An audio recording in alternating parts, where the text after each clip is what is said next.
Are you an undergraduate or are you a student in the polytechnic or in the university currently, and you're tired of seeing D's in your results? You're tired of your current CGPA. You want to make it up to a second class upper or a first class, but currently your grades in 200 level or in 100 level are not promising at all. Now, I am going to be sharing with you how you can be able to level up. I'm going to be sharing with you how I was able to move from 4.34 CGPA to 4.57 CGPA, which is a first class, at the end of my academic session, at the end of my year in the university, which made me to graduate to the first class. So I'm going to be sharing with you how you can be able to avoid C's, D's, and F's in the current levels you have remaining to graduate from university. So I want you to follow me closely. I want you to stay to the end of this video, as I'm going to be sharing with you powerful tips that are going to help you to study, that are going to help you to write your exams and prepare for your exams and graduate with that your dream CGPA. The first thing you have to do is to decide, first of all, that you are tired of settling with the status quo. You're tired of settling with that current grades that you are getting at this point. You have to decide, you have to make a decision that, okay, I am going to chase this goal I have. I am going to chase this dream I have, because it was a game changer for me. I told myself that, okay, as I am doing this now, I want to graduate with a first class, and I put in the effort. I had to believe this even when so many other persons had to give up. I almost gave up along the way, but I had every reason not to give up. I had every reason to continue chasing that which I want, because I knew the level of preparations I had put in. I knew the level of respect it is going to bring to me if I am able to get to that point. So what I'm going to be sharing with you now, I want you to stay tuned and follow this video, because it is going to help you. Before we continue, for those of you who don't know me, my name is Barine Godspa. For those of you who are new to my channel, and I just graduated recently from the Department of Banking and Finance, Rivers State University, and I graduated with a first class, a CGPA of 4.57. Now, I'm going to be sharing a brief story with you of how my journey started and how it ended. First of all, when I got into the university, I had the dream, I had the vision. My goal was I am graduating with a first class. But along the line, after I saw my first semester year 1 results, my year 2 results, it was shaking. I almost gave up. Though I had always kept a CGPA of 4 points, in year 1 and year 2, 4.1, 4.2, but it was not up to what I wanted. And at the end of level 200, my CGPA was around 4.34, and I had already started giving up. I was like, what is this? Is this how I want to graduate to the first class? But I moved from that 4.34 to 4.50 in 300 level, and from 4.50 in 300 level to 4.57 in 400 level. That's at the end of my program, and I graduated the first class. Now, how was I able to do this? I was able to set goals for myself. In 300 level, I set a goal that I was going to make parallel A's first semester, parallel A's second semester, 300 level, and 400 level parallel A's first and second semester. Did it work? Yes, it did. First semester 300 level, I set the goal to make parallel A's. I did 9 courses, and out of the 9 courses, I got 7 A's, 1 B, and 1 C. Now, that is a goal I set, but I didn't actually meet up. I tried again, set the goal again for myself the next time, and at the end of that period, what I got was parallel A's my result. 400 level, same thing, first semester and second semester. Now, how was I able to do that? It did not just happen by luck. I'm going to be sharing what I did. This is a practical example. I'm going to be sharing you from my own experience what I did and how I was able to achieve this. What was the step we took? Now, at the end of 200 level, I was having a CGPA of 4.34. And what did I do next? I had to identify with a friend, an accountability partner. I got an accountability partner, someone who was very good, and I know someone who was focused and had the same vision I had. We set the goal and was like, okay, at the end of 300 level first semester, we want to have 9 A's.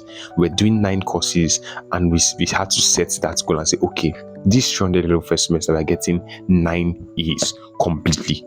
That was the goal we set. So the first step you have to take is to set a goal. No matter how many courses you're doing, are you doing 20 courses, 15 courses, whatever amount of courses you're doing, set a goal. And do not set goals based on what you think your field you can do. Set goals that you feel is tough to achieve, because that's going to make you to sit up and level up your game. Okay, so the first thing that we did was to set that goal. Said, okay, 9 A's, that is what we are getting. We set the goal and we went to work. Now we treated every course like an egg.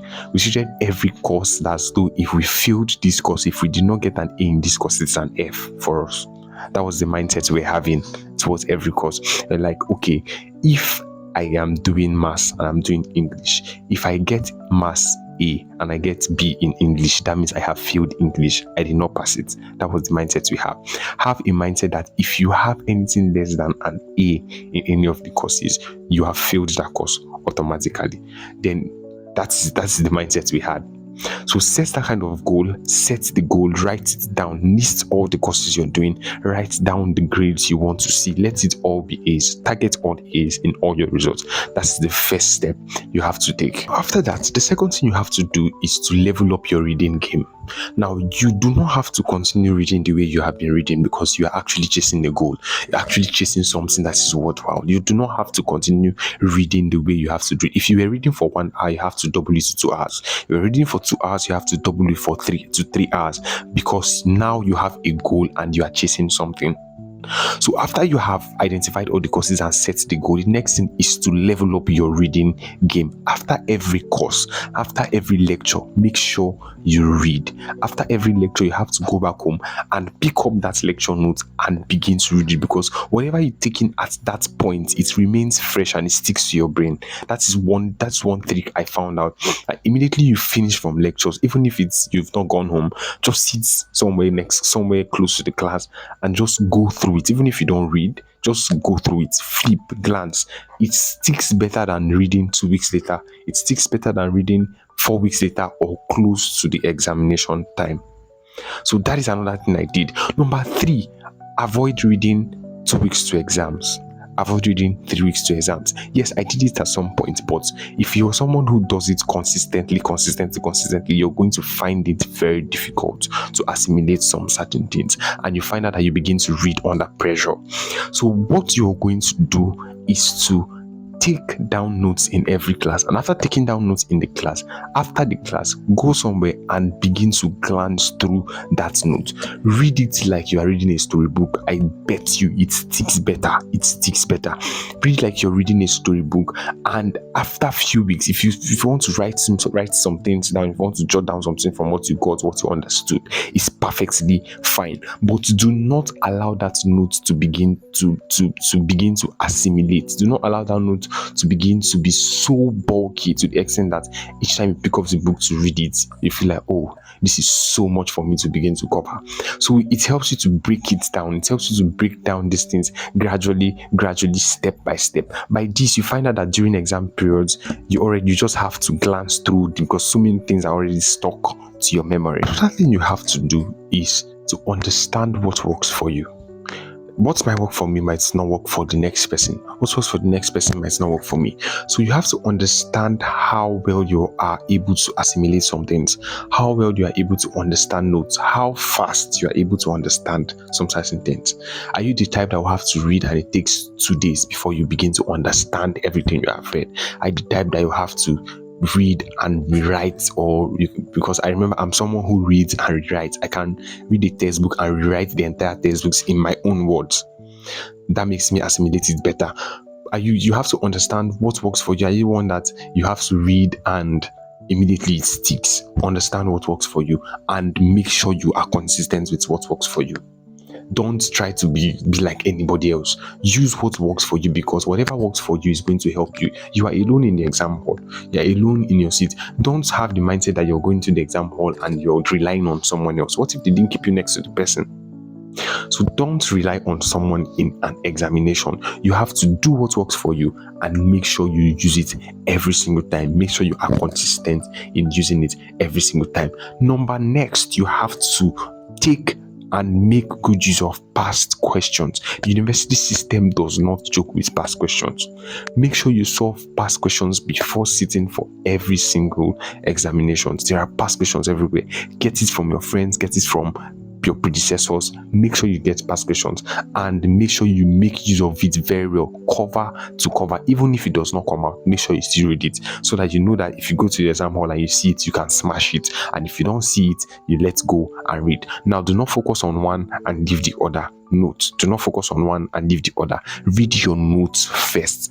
After reading your notes, after going through your notes, your textbooks, then fall back to past questions. Make good use of past questions. Now, if you have watched to this extent and you're enjoying this video, I want you to click on the subscribe button and click on the like button. Also, leave a comment. If there's anything I have mentioned that you feel you have contributions to, leave it in the comment section, and subscribe so that we can continue showing up on your screens every day, so this channel can keep growing and reach more persons. Don't forget to subscribe, like, and comment. The next thing you have to do, which happens to be the most important thing for me after and before every examinations, what I used to do, I used to pray. Because the university system can shock you. Sincerely speaking, it can shock you. It is not your father's house, it is not your mother's house. It is a whole new environment on its own. So before every examination, before and after every examination, you have to pray for your papers, so that you will not have missing scripts, so that you will not hear something happened, and this is what happened at the end of the day.